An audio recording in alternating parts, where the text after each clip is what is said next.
Section 8.4, Applications, Number Problems and Consecutive Integers.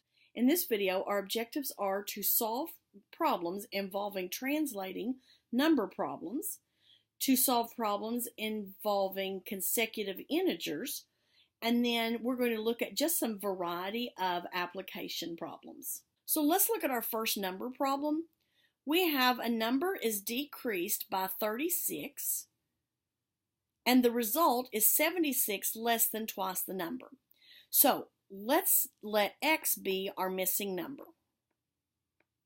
So we need to decide what we're going to let our variable stand for. So reading the sentence again, it says that a number is decreased by 36. Decrease by means subtract. So x minus 36. The result is 76 less than. The term less than means to subtract also, but you reverse the order. Since it's 76 less than twice the number, you put the 76 at the end, and then twice the number means 2 times x. So once you set up the equation, actually the rest of the work should be easy because we've been working on solving equations. So we have variables on both sides of the equation. Let's subtract x from both sides and get negative 36 equals x minus 76, and then add 76, and we get 40 equals x. So let's make sure that that's the correct answer by reading the problem again and using x as our number. So a number is decreased by 36. So that would be 40 minus 36. And the result is 76 less than twice the number. Well, twice the number would be 2 times 40, but that would be 76 less than that. 40 minus 36 would be 4. 2 times 40 would be 80 minus 76, and we get that 4 equals 4, so that is the correct answer. In our next example, we're setting up another number problem. It says 3 times the sum of a number and 5 is equal to twice the number plus 5. So find the number. So we'll let x be our unknown number. So we start again, 3 times the sum. Sum means to add. So we want the sum of a number and 5. But it says we're doing 3 times that. So it'll be 3 times x plus 5 is equal to twice the number plus 5. Well, that would be 2x plus 5. Now, once we've got our equations set up, we're ready to solve like before. So remove our grouping symbols by using distributive property. 3x plus 15 equals 2x plus 5. Let's get our variables together. So I'm going to subtract a 2x. And I get x plus 15 equals 5. Subtract 15. And x equals negative 10. Example 3, it says one integer is 4 more than 3 times the second integer. Their sum is 24. What are the two integers? So this time, we've got 2 different integers. So we'll say we've got integer 1 and integer 2.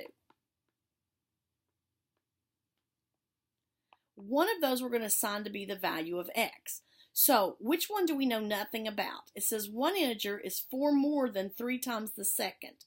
So I don't know anything about the second integer. I know a relationship about the first one. It's 4 more than 3 times the second. So that would be 4 more than means plus. So 4 plus 3x. The sum of the two numbers, so if I add integer 1 and integer 2, we're supposed to get 24. So that would be 4 plus 3x plus x is equal to 24. So combining like terms, 3x plus x would be 4x plus 4 equals 24. Subtract 4. 4x equals 20. Divide by 4. And x is 5. So integer 2, because we're not finished now, it says what are the two integers? Well, integer 2 is 5, because that's what x was. And integer 3 is 4 plus 3 times 5. So that would be 4 plus 15, which is 19. So my two integers are 19 and 5. One thing we need to note when we're working with problems that are dealing with integers, when we look at our results, if we have a fraction or a decimal, those aren't integers. So we know that we've already made an error, and we should go back and see if we can find where we've made that mistake and correct that work. So we're going to look at several different types of consecutive integers. First of all, what do we mean by integers that are consecutive? So integers that are consecutive are one more than the previous integer. So let's look at just the numbers 2, 3, and 4. If I take 2 and add 1, I get 3. If I take 3 and add 1, I get 4. So I can represent those numbers as n, and then the next number would be n plus 1, and then the next number would be n plus 1 again, which would be n plus 2, and so on. So if I wanted to keep going on, I could just add one more and I could get the next consecutive integer. If I'm doing consecutive even integers, then you are two more than the previous integer, even integer. So if we had the numbers 2, 4, and 6, notice that 4 is 2 more than 2, and 6 is 2 more than 4. So again, if we started with n is my first integer, if I add 2, that's the next even integer, and if I add 2 more, that would give me n plus 4, and that would be my next even integer. And we could just continue that process on to get as many integers as we needed. And one thing that may seem surprising is that odd integers are very similar to even integers in that they also differ by 2. So if we look at the numbers 3, 5, and 7, 5 is 2 more than 3, and 7 is 2 more than 5. So if n is my first odd integer, n plus 2 will be odd, and then if I take that and add 2 more, it's the next odd. So you can represent that with the same values that you did for even integers. The only thing is whether n is an even or an odd to start with. Let's look at an example. The sum of 3 consecutive odd integers is -3. What's the integers? Let's have our first one, our second, and our third one. So we'll let the first one be n. The next odd is 2 more than that, so it's n plus 2, and the next one would be n plus 4. But the word sum means to add, so if I add all of those up, I have to get -3. Now, combining like terms on your left-hand side, n, that's 3 n's together. 2 and 4 would give me plus 6 equals -3. And now let's solve by subtracting 6. 3n equals -9. Divide by 3. N equals -3. So we now know our first integer. The first integer is -3. Now the next odd integer would be 2 more than that, which would be -1, and the next odd would be +1. And you can notice that if you add -3 plus -1 plus +1, you do get -3, which is what they told me my sum was going to be. Now let's look at an example of one that is just 3 consecutive integers. We'll have our first integer, second integer, third integer. It says find the 3 consecutive integers such that the sum of the first and the third is 76 less than 3 times the second. So let's make our first one n plus 1 because these aren't even or odd, and n plus 2.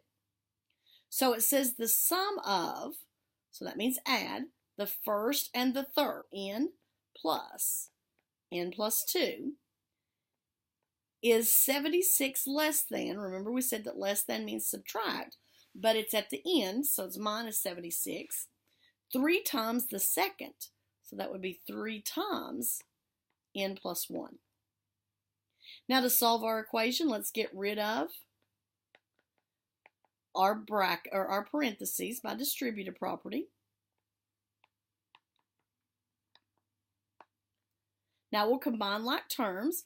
On the left-hand side, we can put our n's together and get 2n plus 2.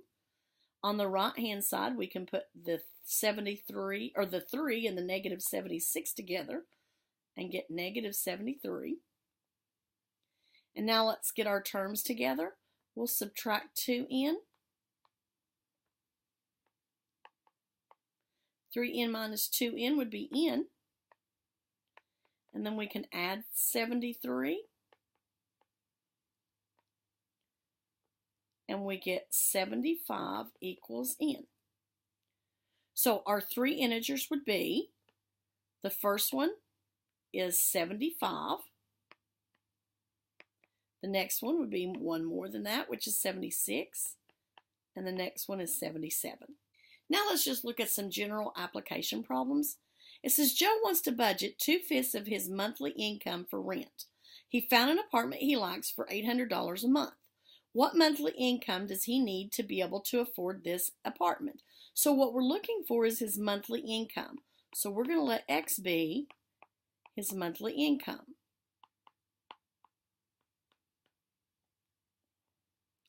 But it tells me that 2/5 of his income is rent.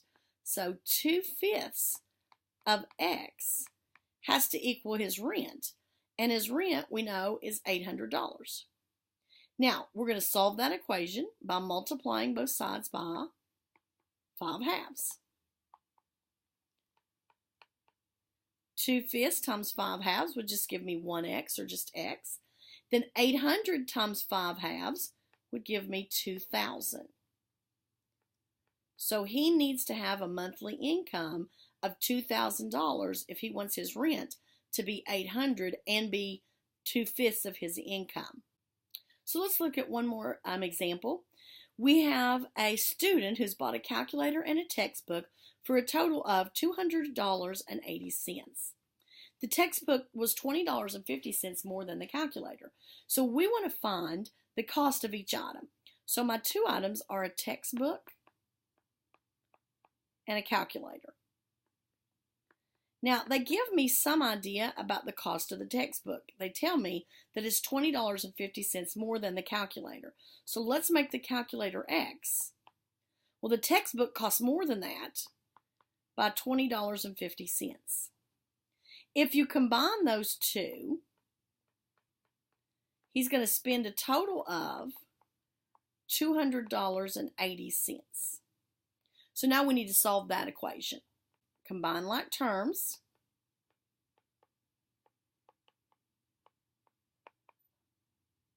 We'll subtract the $20.50 from both sides. And we get 2x equals $180.30. And then we're going to divide both sides by 2. So if I take $180.30 and divide by 2, I get $90.15. So the calculator was $90.15. And the textbook was $20.50 more than that. So that's going to be $110.65. So there's the two costs for his items. In the next few sections, you'll find that I'm not going to give you any practice problems because a lot of students find word problems very challenging. So we're going to spend a lot of our class time working in groups on our practice problems.